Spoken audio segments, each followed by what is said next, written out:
Expanded Perspectives, Classic Rewind.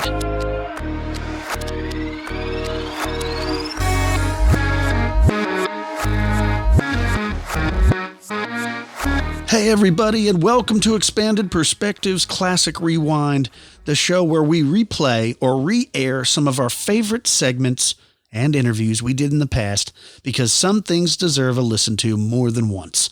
I'm your host, Kyle Filson, and on today's show, we're going all the way back to February 22nd, 2016, when we spoke about the infamous Mel's Hole. Now, if you're not familiar with Mel's Hole, in 1997, Art Bell of Coast to Coast AM, the popular syndicated late-night radio talk show, received a fax from a man named Mel Waters. The fax explained that Mel had what appeared to be a bottomless pit on his property near Manastash, Washington. Soon thereafter, Art booked Mel on his radio show, where Mel explained what would become known as Mel's Hole to the world. Mel was interviewed over the phone, and at the time of the interview, he wasn't at home, but in the town of Ellensburg, Washington. Mel had bought this property, he claimed, a few years earlier, and the previous owners had owned the land for over 30 years prior to that. The neighbors knew of the hole quite well, and would regularly dump their garbage in it, but the hole would never fill up. It was a round pit with a stone retaining wall surrounding it and extending down about 15 feet below the ground surface. Beyond the wall, the hole bore through dirt, bedrock, and from there, darkness as far as the eye could see.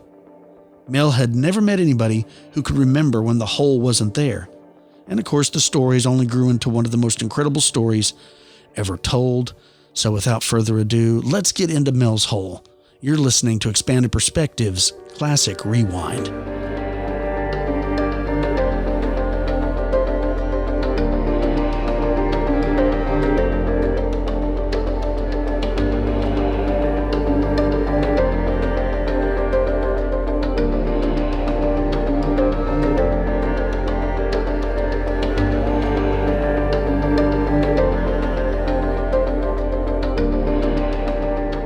But in the last 3 weeks, without exaggeration, probably gotten 115 emails, all asking us to do the same topic. Mm-hmm. So I don't know what's going on. I must have missed it. There must have been something. I totally missed it, yeah. You know, like when there were the Flat Earth stuff. It's because the rapper B.O.B. or whatever. Yeah. So that started a resurgence in the Flat Earth, talks. Mm-hmm. There's no debate in my mind, but anyways, it sparked again. A lot of that. But recently, there must have been something that I'm just not aware of that sparked this interest in Mel's Hole. I remember reading about Mel's Hole probably about 3 or 4 years ago. And to be honest, I never really looked into it. Glanced over it. I was like, I don't understand. It doesn't seem like much to me. It's just probably an entrance to a cavern. I mean, we know caverns exist. Yeah. They found a cavern not too long ago when they were building some roads here. And I know when they put the interstate in years ago, they found another cavern, just by San Antonio. But, that kind of stuff happens. Do you see these sinkholes that open up in Florida? Have you seen the ones like in Colombia or Costa Rica? I don't remember where that huge one is. But this happens from time to time. So that's what I thought it was. This is just, it's an entrance to a cavern. What's the big deal? But with everybody telling us and asking us to do the stories, I was like, all right, well, let me revisit this. And I called Cam, and he was like, man, there's a lot to this story. And so that's what we're going to get into today. It's a very interesting story. Some of it sounds completely crazy, but then there's other things that kind of substantiate the claims. So then you're like, man, I don't know. Very interesting. Yeah. What can you tell us about this? Like you said, before we go any further, look, we're all going to be on this ride together. We don't know if this is a complete and total hoax, if this is real, if it's 50-50, 60-40. We have any idea. So let's all just get together and let's just agree that this is going to be an interesting story, to say the least. And this is all we're going to do is tell this story, because it's very, very fascinating, and it's kind of unsettling in certain parts. But to start off, this is what we kind of gathered up. And if you do some listening to, you can find online the actual interviews of when it all came down. But I'm going to just throw this out there to give you an overview of what Mel, or who Mel was, real quick. Is from what we gather, Mel looks like Willie Nelson. So you got a picture in your mind, Willie Nelson telling you this story. Now, during the interview, he actually swears that he's like, I swear on the Bible that this story is true. All right. He also, Mel had a wife, talks about, and he also talks about that he had a hobby of making belt buckles that he would sell at flea markets and things like that. Right. So with those little tidbits, we're going to get into the story. So kind of keep this kind of guy in mind. Now, it took place on Art Bell's Coast to Coast back in 1997 is when this went down. And the story goes that he had actually received a fax from a fella named Mel Waters. Before we go any further, people have done some looking into. They can't find any person by the name of Mel Waters even listed as living in this area. So we're not even sure if that's the person's real name, but we're going to use it for what it is. So the fax basically explained that Mel had what he thought was a bottomless pit on his property in an area there near Manastash, Washington. And that's where this picks up. So Art, of course, contacted him, had Mel come on his show and explain all of this stuff in an interview. When did you discover this hole? Well, the hole has always been there. We've been out there for a couple of years now, and the hole has been there since we've been there. It's been there since the previous owner was there, and the previous owner there was quite elderly, and I'd say he was there for a good 30, 40 years before we moved in. Wow. And then... and so there's been a thing of throwing stuff down this hole for a long time. It's been going on, for as long as the hole has been there, I assume. When nobody knows that, I guess. All right, how do you pronounce the name of your town? And of course, it got dubbed Mel's Hole. Now, at the time of the very first interview, Mel was not at his house. He was in a town in Washington called Ellensburg. So he's sitting in Ellensburg. He's not there, so I don't know why he may have left his home to go do this. Who knows? But story goes at this, that Mel had purchased this property several years earlier, and that the previous owner had actually been in charge of the land, for over 30 years prior to that.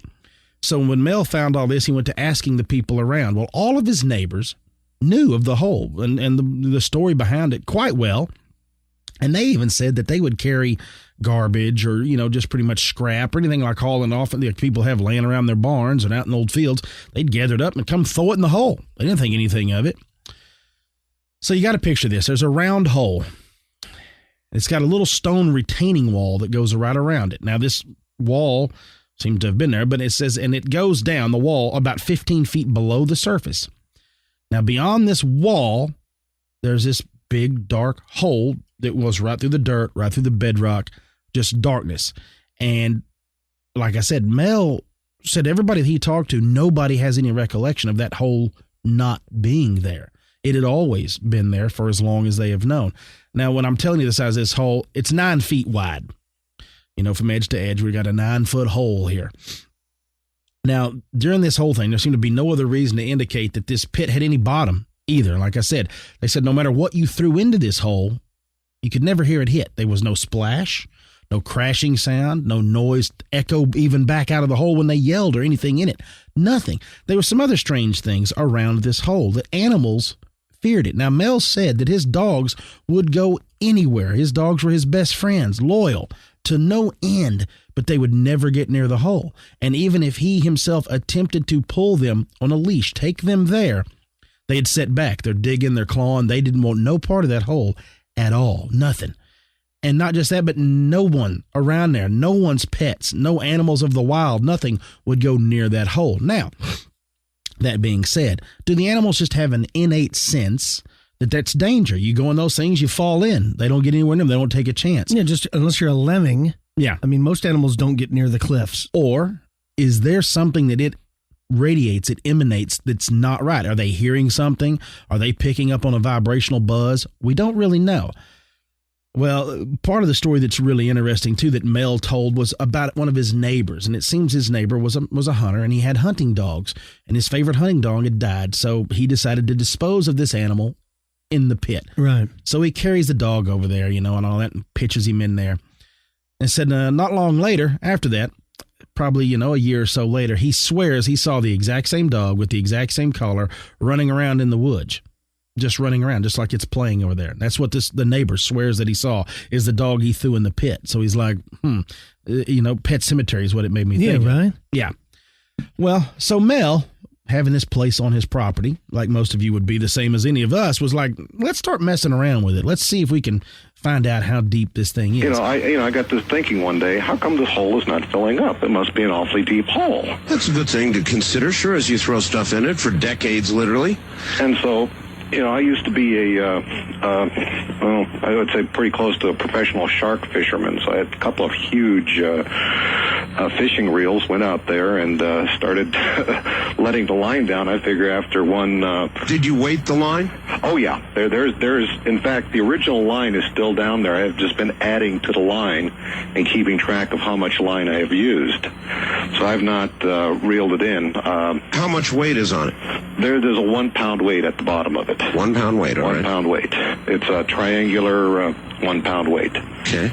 And so that's at the bottom of it at first. So in other words, it would go down kind of like a plumb bob. Exactly. In fact, I have a rigged across the center of it there. And the story goes, he was a fisherman. He liked to fish for sharks and things like that. So he had a lot of fishing line, a lot of fishing equipment. So he sets it all up. I'm picturing, outriggers. He's got his rod holders and all that.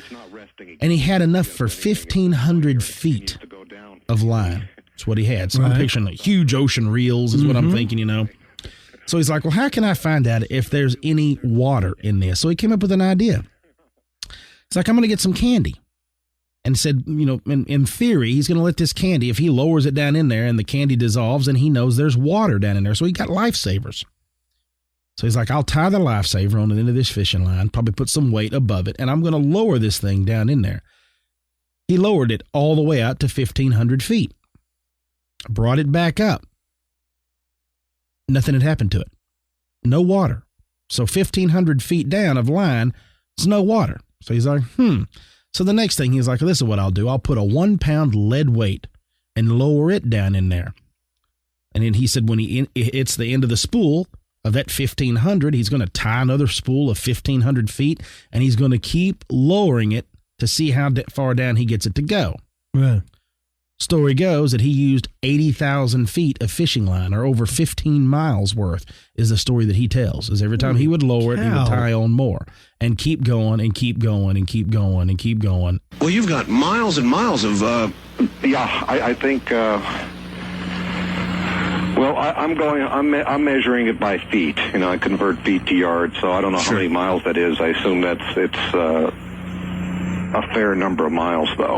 Well, 5,280 feet is a mile, so you really think you've got 80,000? Yes, yeah. I get line in 5,000 yard spools, and so I've gone through that many.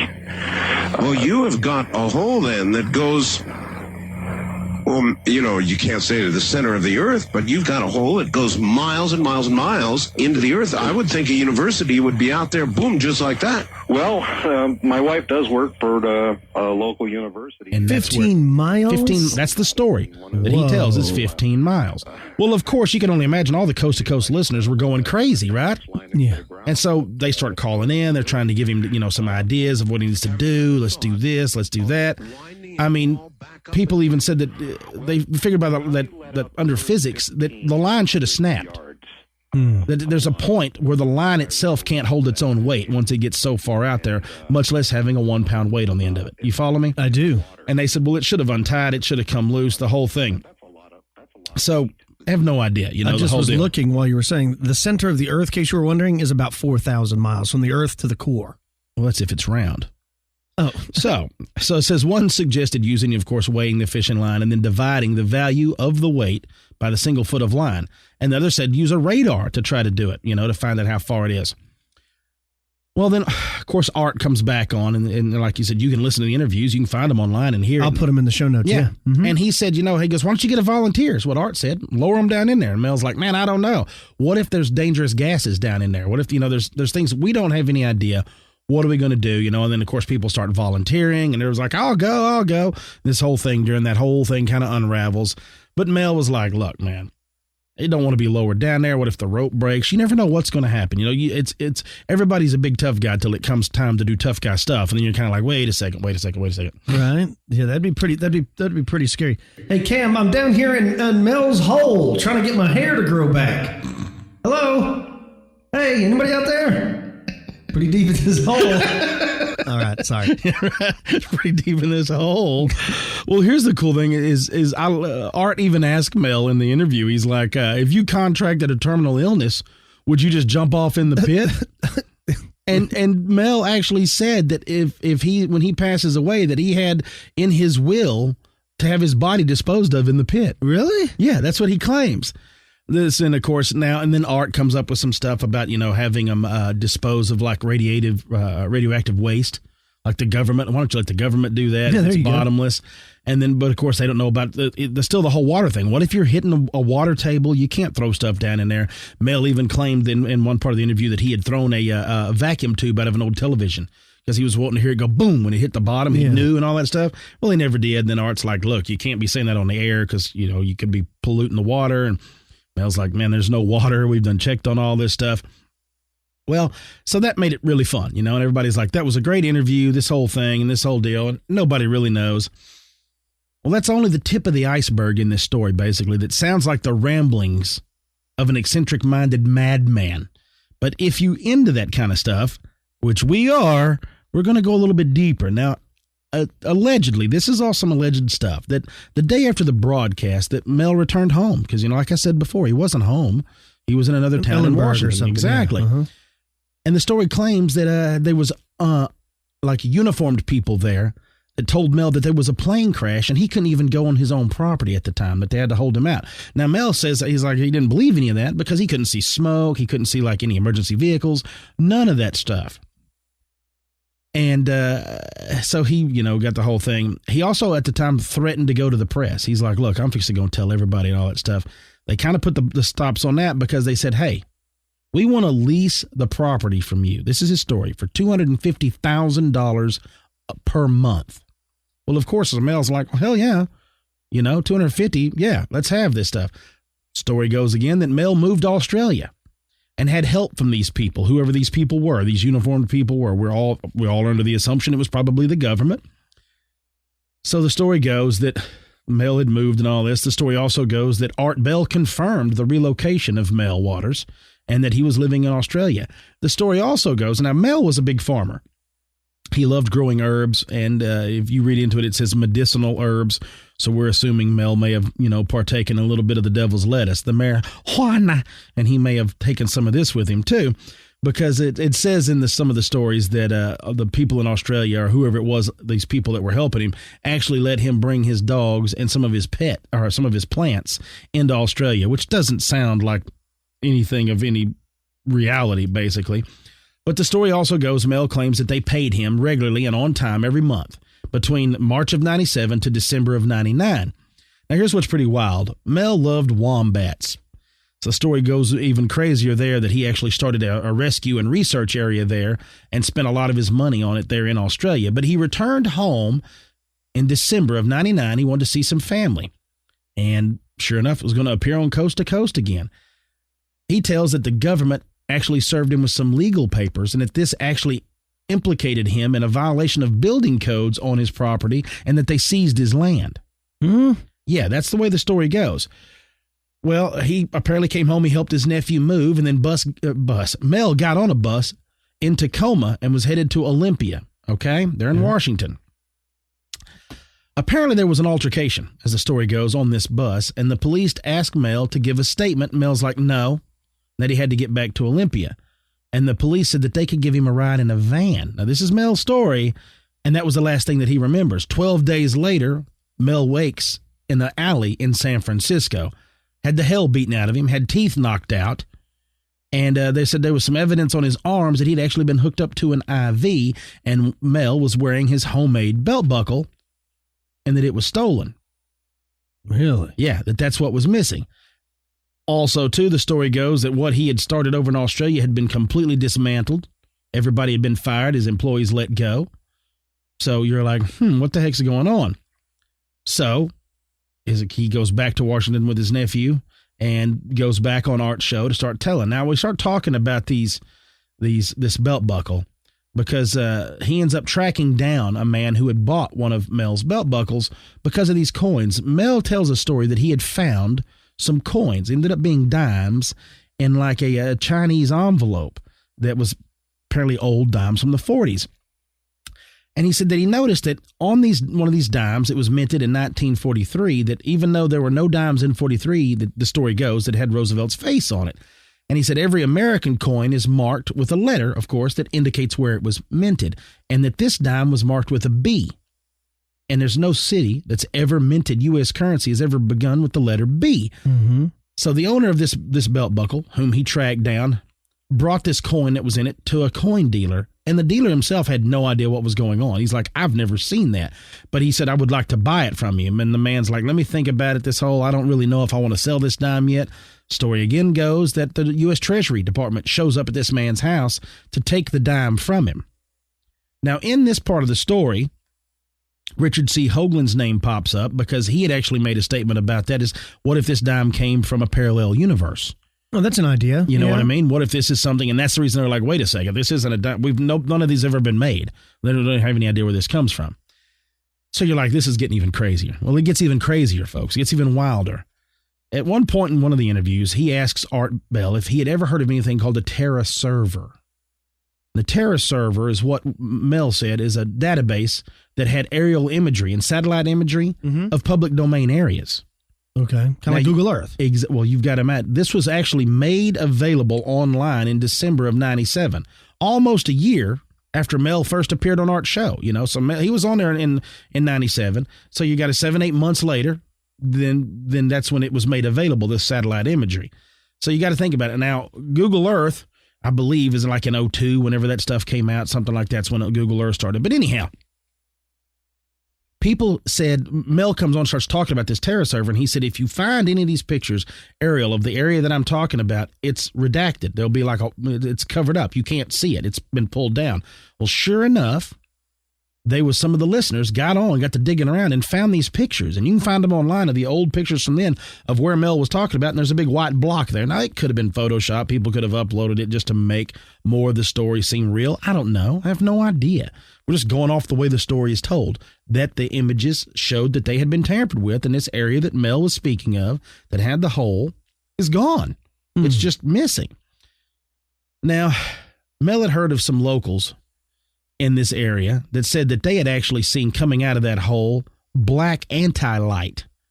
So you're like, what the heck? And then he even had a friend of his that was a truck driver, said that he had delivered large crates of fiber optic equipment to a group of what he said was Israelis in a warehouse there in Ellensburg. And he had another trucker buddy of his that said he delivered scientific instruments to the same warehouse. And there was a scientific lab there in San Francisco that does research for the military that was in that warehouse that was getting that scientific instrument. So it's kind of like, wait a minute. It's just a big conspiracy. They're all working together. And then all of a sudden, Mel gets gathered up, and when they find him, he's dumped in an alley in San Francisco. So it starts making you start adding stuff up. Wait a second. Supposedly that this land was taken over by uniformed people. They paid Mel money to go away. Mel comes back, gets in a little altercation with these people. They snatch him up. He goes missing, comes back. He wakes up. He's all the way across the country. Just so happens he wakes up in the town that this large scientific facility that does research for the military is actually in. The Illuminati. It starts looking kind of weird. You're like, first of all, if y'all haven't picked up on it already, the story, in order to make up one of these stories, would take a lot of work. This is a lot of work to get into. So then after listening to the show, there was a group of Native Americans there in Nevada, and they reached out to contact Mel, and they're like, hey, we want to talk to you. We're big into medicinal plants. We're big into the same stuff you're in. And just so you know, we know of a place that there's a hole here in Nevada, too. So Mel goes to them. Story goes, Mel goes down there, and they start discussing the type of plants that grew around the hole where he used to live. And then they showed him that same area where the hole, they're talking about the same kind of plants grow. This is another hole. Another hole, yes. So now's when it takes a really wild twist, because in the area where this hole is, it's inhabited by a group of Basque settlers. or Basque, if you will. Mm-hmm. And they said that they'd been there since the 1800s, these settlers have been. So they moved over here from Europe over to the States. Well, they all get with Mel, and they're like, come here, we're going to show you the hole first in person. So they take them there. This hole is in the middle of a very small village, and it's on public land where these Basque families had settled. Now, of course, the Basque are sheep farmers and sheep herders and stuff over in the Europeans, so they're doing the same thing here in Nevada, raising sheep. Now, they say that this hole had been there at least as long as them, so that's in the 1800s, so it was there when they got there, this hole. And they considered it like a spiritual area. They considered it more like a religious area of, things that happen there. Now, much like Mel's hole, this pit is 9 foot wide also, but there's a difference. This one has a metal ring, but it's solid, like a little solid metal wall, like a little fence around it, instead of the stone retaining wall like we talked about. Here's another crazy thing. It has a metal lining that goes down into that hole as far as the eye can see. What now? So it looks like it's been slip lined with metal. So it's almost like you got to imagine if you buried a Pringles can in the sand and only left a little of it sticking up. Yeah, that'd be your little wall, and you can look, and then it's still lined all the way down. So it looks like it's got a metal lining in this pit all the way down. It's not rock; it's metal. So this is man-made. It looks either the hole's man-made or what's been lined with it is man-made. Yeah, but it looks like it's something strange. We're just now getting into the strange part, folks. They said that the metal rim produced a field of warmth. Though not really heat like we know it, it was just a warm thing. Also, I said the really interesting thing about this hole was it had sound-canceling properties. Now, unlike Mel's original hole, where nothing could be heard hitting the bottom, they throw stuff in it, all this stuff, nothing could be heard. This hole, this new one that the Basques had, would cancel out any kind of sound of anything even directly above it. So they said that the story goes that if you walked up and hit the metal rim with an object, say you took a wrench and you hit that metal, it wouldn't produce any sound. Just dead. How crazy is that, right? Also, animals, were terrified of this place, and they had seen black beams, not beings, beams, like anti-light coming out of this, just like people said they'd witnessed around Mel's hole. So, like any good researcher, redneck, and madman would do, Mel and his Basque villager friends there decided, hey, let's do an experiment. So listen to this first experiment that they did. What they did is they got a bucket of just regular ice. They went to the store, went to town, whatever, got them a big bucket of ice. And they're going to put a bucket of ice on a rope. They're going to lower it down in the pit as far as they could. While on they had 2 buckets. They took another bucket of ice and they left it right there beside the pit because they wanted that as their control bucket. So they wanted to see about the melt rate, okay? Now, it's funny, 1,500 feet come up in this one, too. So I guess that's the going route. Maybe Mel brought his gear. I don't know. But so everybody's got 1,500 feet to lower into this hole. So they lower it down into the hole. They wait until the ice is halfway melted, the control ice up there with them. So they can know, okay, this is halfway melted bucket of ice. Pull that up out of the hole. Let's see what it is. So they pull it up. So they want to see, they're going to compare the two. The ice in the pit did not melt. Okay, at all. Well, maybe because it was cold down there. Exactly. But here's what even gets crazier. The strangest thing is it was lukewarm, but crazier that it continued to remain solid, Kyle, what they pulled out of there. Mel even grabbed a piece out of the bucket and held it in his hands, and it still wasn't melting. It was lukewarm, the ice was, without melting. So they decided to make it, the whole group got together, they said, all right, look, let's build us a fire. They built a fire, they got some stuff, little pots and pans. They said, we're going to melt this ice down. So they cooked ice over the fire pit to melt it. It wouldn't melt. Now, this was regular ice they lowered in this bucket. Just from lowering it in the hole? Just from lowering it in the hole, they said it would not melt. The story even goes on that the lukewarm ice, as they called it, caught on fire and was producing heat off of itself. They said not like yellow flame, like large, you just see like burning on wood. They said more like a little flicker, like a little flashing flicker, like just the whole, like if you just had a little bitty fire that you could barely see was coming off of it, almost like coals. That's burning. Now, Mel said that the bucket of ice continued to burn on for several months, and that during the interview, he even speculated that it's probably still burning at the moment I'm doing this interview. Now, he said that one of the fellas there took some of this burning ice and took it home and put it in his stove, and that it's been keeping his cabin warm through the entire winter. What? Yeah, now that's it. Now, they said that they went on to repeat this bucket experiments, but it only worked about a third of the time. And they got mixed results trying the exact same experiment. So, of course, like they did on the last one, what ends up happening, Mel tells that one of the Basques decided that he wanted to be lowered into the hole himself. Well, you got to imagine they all freak. They're like, look, dude, look what happened to the ice. We're not putting you in the hole. It's just not happening. This isn't going down. So, this is Mel telling all the stuff. He's like, so they talk him out of it. And so what they come up with is another idea here, another great idea. So instead of lowering him into the pit, they decide to lower a sheep into the pit. Now, I picture one of the most famous last word sequences of "Hold my beer and watch this" taking place around this pit. Now, I was thinking booze and unsolved mysteries go hand in hand is what I can see. So I picture guys drinking beer or vino or whatever they got. They're like, we're going to figure this out. Now, as terrible as it sounds, the story goes that they grabbed a sheep and headed to the hole with it. But the sheep wasn't having it. Okay? Right. It was kicking. It was screaming. It was panicking. And like all animals ever seen in proximity of this entire hole, it refused to go near the opening. Now, much like the remark Morgan Freeman makes in the movie The Shawshank Redemption, when the sisters are about to have their way with Andy Dufresne, right? I would love to tell y'all that the sheep fought the good fight and the Basques let it go, but that wouldn't be the truth. No, it didn't happen that way? The Basques were a very determined folk, so they cracked the sheep on the forehead right between the eyes, knocked it out enough that they could cram it in a crate. And with a cable attached to the top so they could easily lower it into there, they swung it out over the hole. Well, now you got to imagine, now poor Mr. Sheep, he comes to. And just before they got it to the hole, and much of the way I'm sure I would be acting in a shark cage being lowered into the ocean, this sheep went berserk inside this crate, knowing I'm sure what's about to happen. They said it let out a blood-curdling lamb scream that led the people involved to feel as if it knew exactly what was about to happen to it. Now, they said once the crate was hoisted directly over the pit, all the noise stopped. You couldn't hear anything. Now, they said you could still see the box violently shaking on the end of that rope as it's hanging over the hole, but there was no sound coming from it, which is strange. It's a noise canceling coming up out of there. Now, the men lowered the sheep, and it continued to struggle, of course, in that crate, going crazy until they said about halfway down, and then there was no more movement at all on the end of the rope, nothing. They lowered it to the end of the 1,500 feet. Now, Mel and the villagers say that they felt a strange and fuzzy vibration in this metal rim.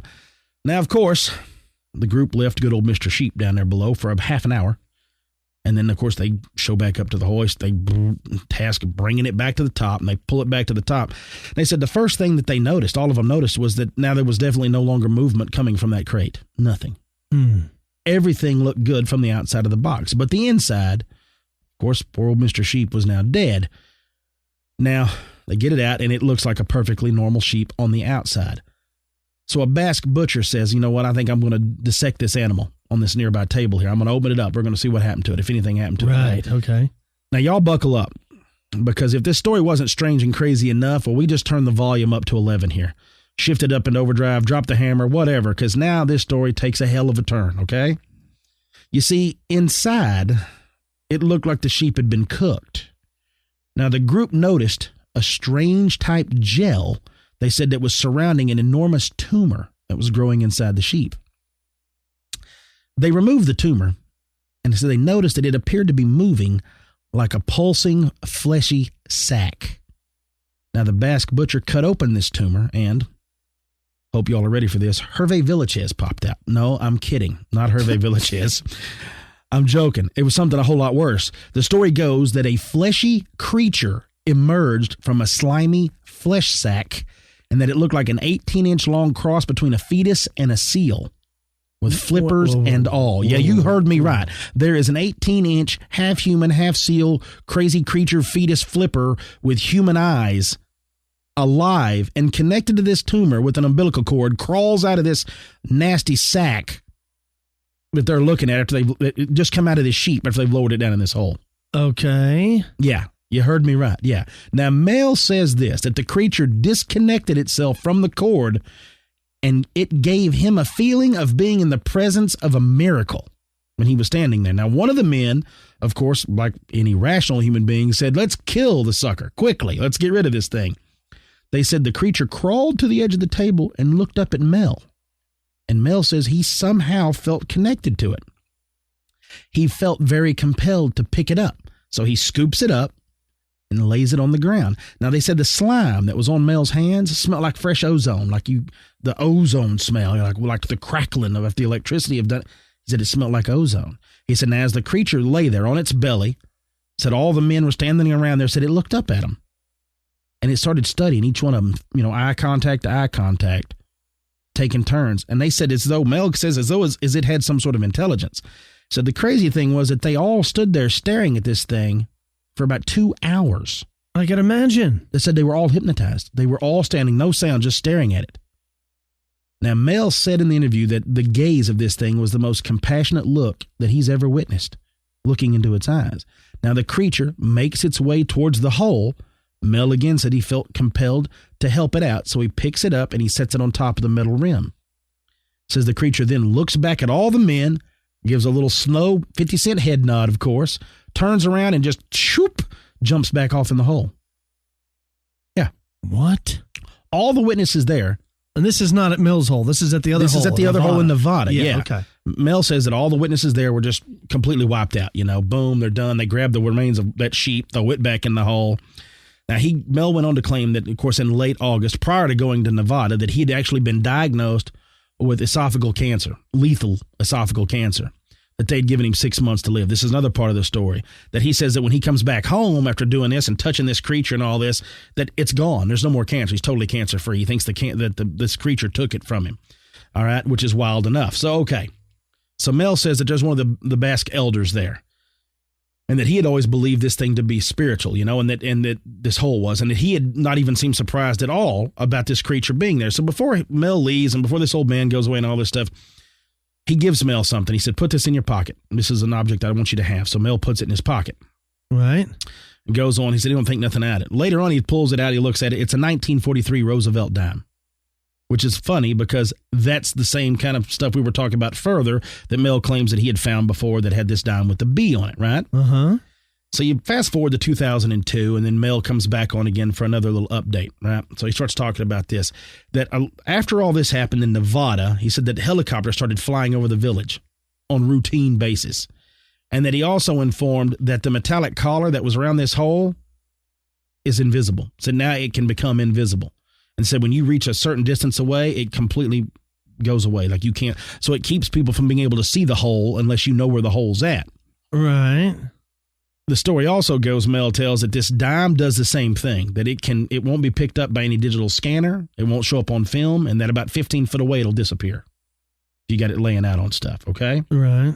He also tells a strange story too about the man that was using the ice to heat up his stove. Yeah.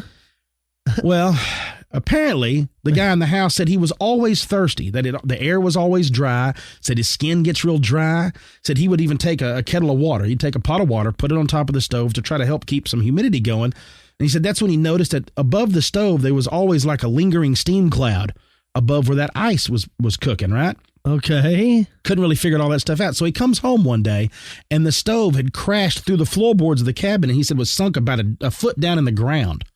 So the guy's like, what the hell is going on here? So you got to imagine, it's cold. He don't know what to do. He's just got this burning ice inside a stove. So the story goes that he gets him some more stovepipe, rigs it all up, and just leaves it to where it's at. He's like, man, that's it. We're going to keep rocking the way we're rocking. Goes again. Apparently the guy returns after he's been gone. This a couple of weeks later, comes back home. They said the whole cabin is now just a pile of dry wood dust and ash. It's not burnt. It's just gotten so dry it's crumbled like sawdust.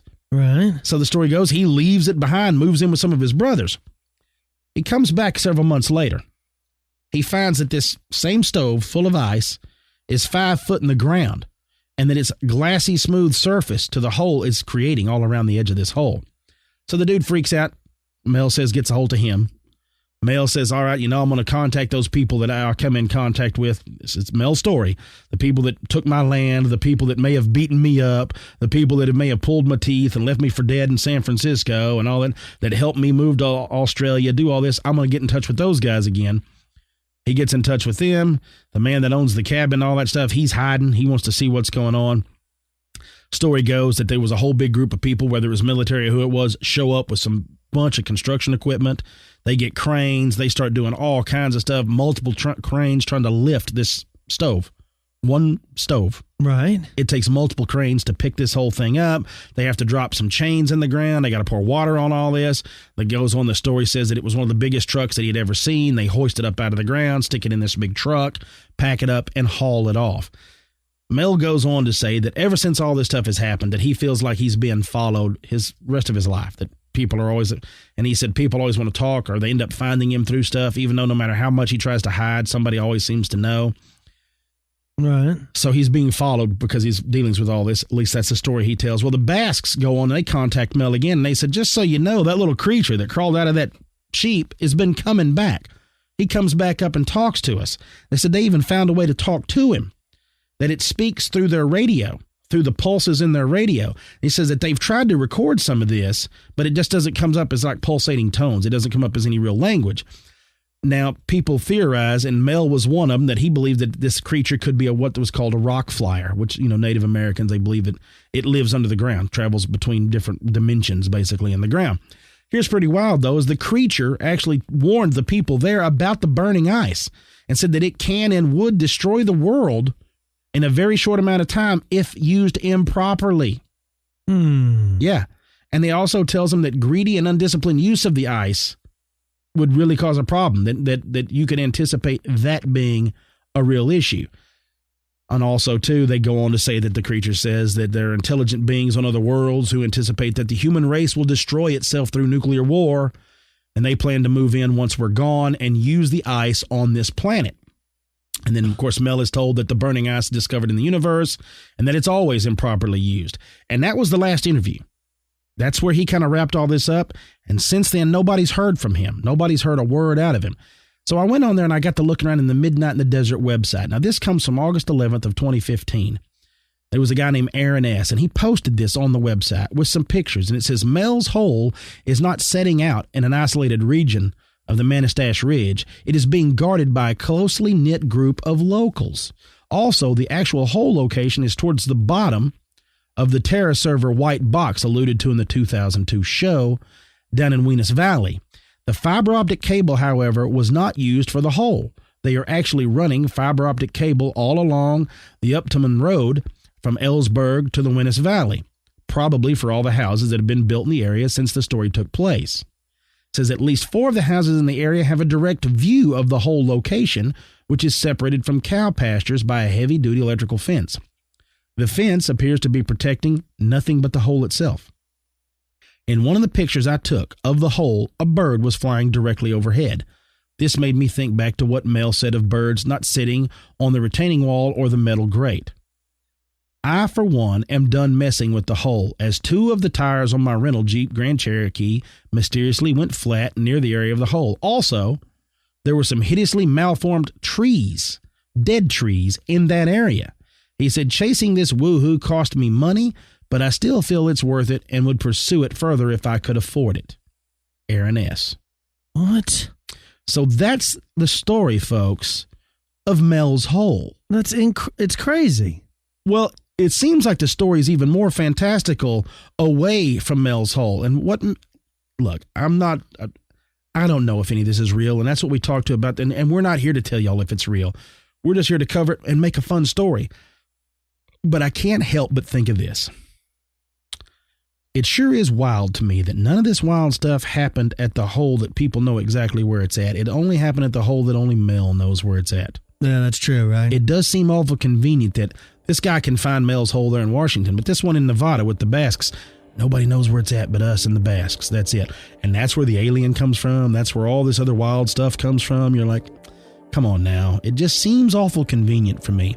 I want to hang it in the BS bag. I want to go. Stuff. I believe that the hole exists. But the hole exists. It's just 100%. A hole, like I said, an opening to a cavern. That's probably what it is. But nobody, look, did he really do all this? You're talking 15 miles of fishing line. Look. Seems a little bit much, right? If he would have just said, hey, look, I put 1,000 feet down in there and I hit no water. That would have been grand enough for me to be like, man, that's pretty interesting. 1,000 foot deep and there's no water. There's no nothing.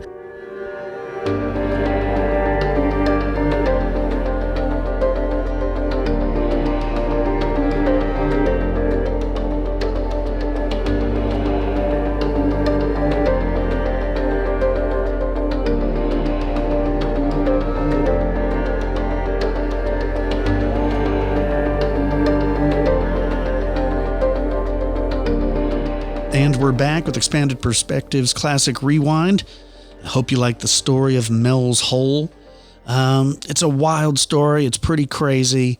But, you know, at the end of the day, I mean, there's no such thing as a bottomless pit. I mean, that's impossible. Unless it's like a portal into another dimension. I don't know. But a cool story anyways. Before I get out of here, if you'd like the show and you want to help us out, please subscribe.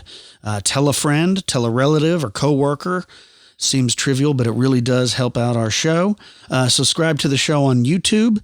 We have lots of other shows on there, not just the podcast. We have the Cryptid Classroom, Unusual Encounters, and from time to time we do live streams.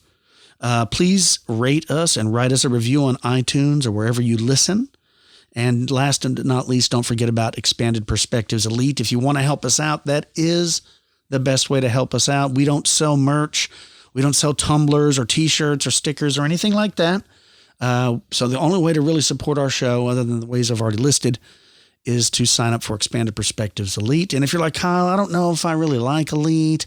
Well, if you like the regular show, you're going to like Elite. It's exactly the same format. There's just no ads on there. And because it's just for members only. The other show is re-aired on other digital radio stations and things like that. So if you like Expanded Perspectives, you'll like Expanded Perspectives Elite. And your monthly donation helps us. It helps us to pay for monthly data storage, editing software, music, sound effects, audio recording equipment, you know, research materials and things like that. It costs money to produce the show and to find these interesting stories. And so that's what that money is used for. If you want to sign up, just go to the website, expandedperspectives.com, or you can type expandedperspectives.com/elite/. It's $5 a month, and you'll get access to every Elite show we've ever done, over 235 episodes at this point, and you'll get new Elite episodes every month as well. If you have a story of your own that you want to share with me and Cam, please don't hesitate. You can email the show expandedperspectives@yahoo.com, or you can call the show 888-393-2783. That's 888-393-BRUD. Hope everybody has a good week. Till next time, I'm Kyle. Peace.